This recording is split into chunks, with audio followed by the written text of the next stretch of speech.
Hello viewers, in this tutorial I am going to share with you how to set profile photo on Snapchat. Okay, let's start. At first go to your Snapchat.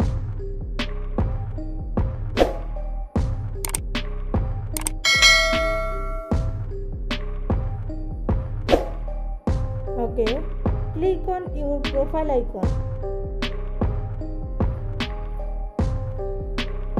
Then click on your public profile.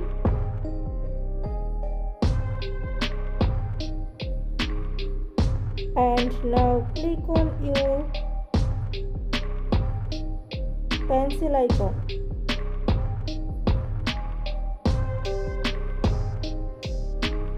Then click on photo icon.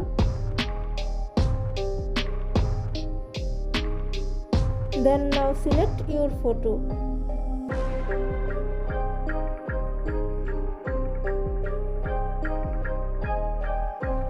Move and scale your photo.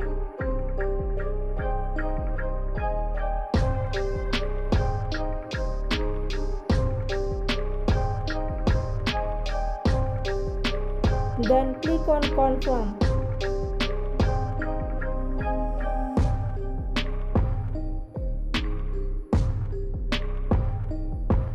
Okay. By doing this process, you can successfully set your profile photo. And if you found this video helpful, please subscribe to my channel. Thank you.